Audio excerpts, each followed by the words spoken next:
This summer, I'm going to be finishing up Ambleside Online Year One with my kids. Today, I'll talk about how I tackle the various Year One readings, as well as how I fit them haphazardly into my busy schedule, and then I'll also go over the rest of our summer plans. Hi, I'm Jenny with Kids Learning for Life, and if you've been following along with my Charlotte Mason homeschool journey, you will know that I am working on finishing up Ambleside Online Year One with my two school-aged kids who are ages 6.5 and 8. So the main goal is to be ready to start Year Two in either the late summer or the fall. So I have a checklist of readings that we do need to get done now in the late spring and early summer so that we're ready. So the books that I am tackling this summer with my kids and hopefully finishing very soon are Paddle to the Sea, Benjamin Franklin by the Delaires, Buffalo Bill by the Delaires, Aesop's Fables, and also Parables from Nature. So let's start with how we've been doing Paddle to the Sea in my homeschool. This is just such a cool book, and my kids are kind of obsessed with it. If you look at it, there are just amazing illustrations throughout. This is just like one example. What I bought to accompany this is actually a set of maps published by Beautiful Feet Books. Let me show you the maps. Hopefully it's not too hard to get out. We just started it, so we started up in this corner. Obviously, eventually, Paddle will be getting to the sea, so we'll have more of it filled out later. But this is just such a cool resource, and it comes with this curriculum, or you buy additionally a curriculum called Geography, a Literature Approach for the Intermediate Grades. Oh my gosh, this map. If someone knows how to store maps like these, please tell me, because I'm struggling with all of these maps that we have. Anyway, so that's been really fun. My kids are super enthusiastic about filling out these maps and coloring the lakes, all the Great Lakes, and labeling all the places that Paddle has been to. So that's something that I'm really looking forward to doing even more with them this summer, because it's kind of the perfect project for when we don't want to sit down and do math and copywork like we always do. It's kind of a fun way to mix it up by doing some like bigger type of artistic project with them. I honestly don't know what I'm going to do with this map when we're done, but it's like really nice paper and it's like huge. So maybe we'll store them in my kids' room, like on the wall. Maybe we'll hang it up. So also let me know what you would do with a map like this once you're done with it, because I have no other storage options. Okay, next let's tackle the biographies of Benjamin Franklin and Buffalo Bill. We recently finished the George Washington biography, also by the Delaires, the same authors that did Benjamin Franklin and Buffalo Bill, and we all loved it. It was really a great age-appropriate biography for my kids, so I'm looking forward to diving into more of those. These books are really short. They're not like a comprehensive biography. They just kind of introduce these different characters in history to kids. So you could finish this book kind of in one sitting. I wouldn't recommend it, but maybe over the course of a couple weeks, just read maybe a page or two at a time. If you want to binge read 5 at a time, get a little crazy, you can always do that too, but they're not super in-depth. They're really easy reads, and they're really cute to look at. Oh, I forgot, I have my copies to show you. Here is Benjamin Franklin, and oh, maybe I don't have my Buffalo Bill one. Well, I have it somewhere, but this is just an example of how these Delaires biographies look. They're so cute. Okay, another book that we are doing this summer is Aesop's Fables. Honestly, I can't believe that I didn't start reading these with my kids earlier. This is the version that we are using, and it seems to align perfectly with how the Ambleside Online schedule is set up. So all the stories are in order based on this version. So I will make sure to link to this exact one in the description below. So something that I noticed with the schedule is that it actually doesn't have every single fable in the Ambleside Online schedule. So that kind of helps get through the book a little faster, but I'm sure that they're choosing probably the best ones, or maybe the least repetitive or the most age-appropriate ones. So yeah, my kids are loving doing Aesop's Fables. These are probably the easiest stories that we read that my kids could do narrations for. Honestly, they're like narration pros with the Aesop's Fables. So yeah, I highly recommend reading Aesop's Fables with your kids, and it's also a really good summer read because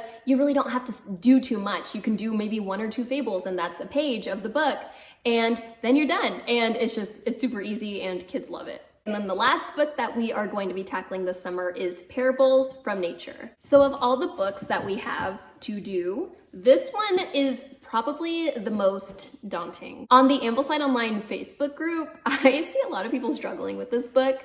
they say, my kids aren't getting it, or these stories are just so long, and I mean, I kind of get it. I have actually pre-read quite a bit of this book in preparation for doing it with my kids, and I do see how it can be a little bit tough, I guess, for kids. And I personally am not too concerned about the difficulty level of it. I think that some of the stuff that we read is honestly harder than Parables from Nature, so I'm not getting too nervous about it, but it is like the least fun, cutesy read that we will be doing this summer. I do plan on breaking up the readings over the course of maybe a couple weeks.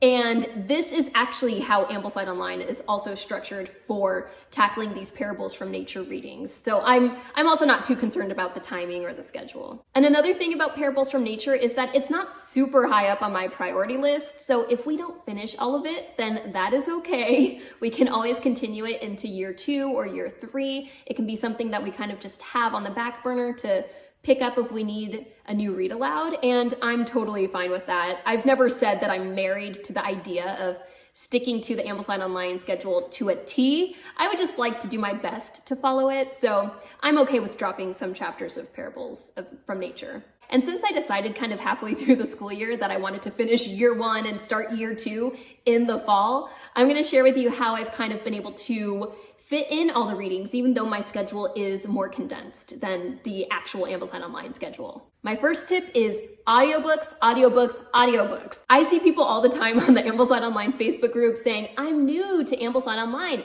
How am I supposed to fit all these readings in? And I always comment, I say, use audiobooks, or at least don't be afraid to use them if you have that resource available to you. LibriVox is an absolute gem of an app, and we use it all the time.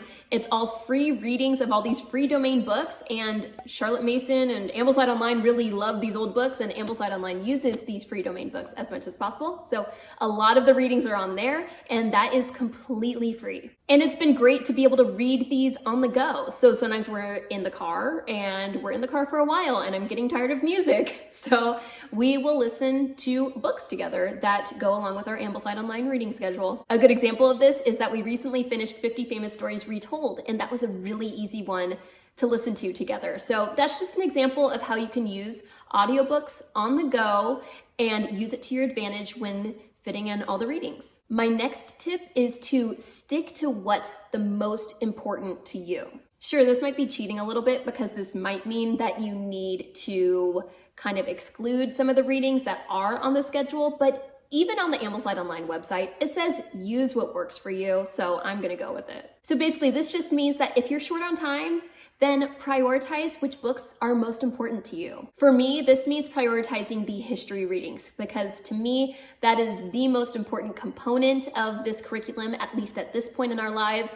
So I've been prioritizing things like Our Island Story and 50 Famous Stories Retold, and then getting into Viking Tales and This Country of Ours later. So these are super important to me, and these are readings that I would never drop. Other subjects that Ambleside Online does offer, like literature, can kind of be played around with in the schedule a little more. I feel like there's a little more play there. You can always kind of elongate the readings over more weeks than it gives, or kind of delay them. There's no harm in that. As long as you're kind of doing what works for you with the schedule, it'll all work out. And lastly, I recommend fitting readings even into short chunks of time. Sometimes I only have 10 or 15 minutes a day to do these Ambleside Online readings.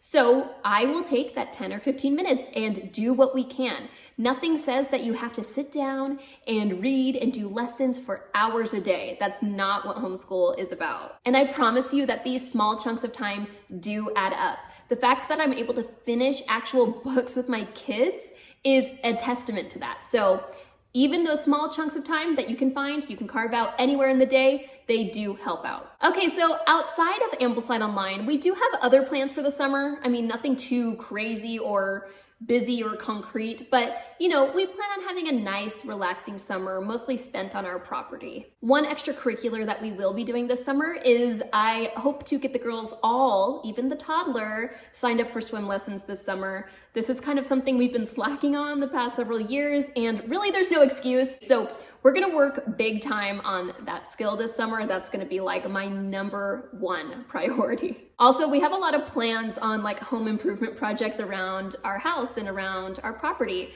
So my kids, I'm sure, will be a really big part of that. And that's kind of stuff that my husband really spearheads. So he even says like they're super helpful to him when he's working on these things outside all day. And you know, with this, they learn life skills, they learn math, they learn how to read directions. Like, I mean, it's really formative for them. So I'm looking forward to them helping out with all sorts of projects around the house. There's fencing to be done, there's roofing, there's concrete that needs to be poured. I look forward to it all. We also, of course, have our farm animals to take care of, including our new baby goat. With animals, each season in the year presents its own challenges, whether it's raining and cold and you still have to go out and feed and water them or whatever.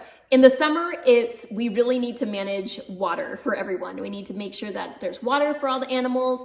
We need to make sure that nothing's getting too dried out. And we also need to make sure that eggs are being collected because summer is like a big time egg season and I'm here for it. Since I talked so much about Ambleside Online and it's a big part of our summer homeschool plans, I will link to my How I Use Ambleside Online video right over here for you. It might be helpful if you're looking for more details on how I'm using this wonderful Charlotte Mason curriculum. See you next time and happy homeschooling.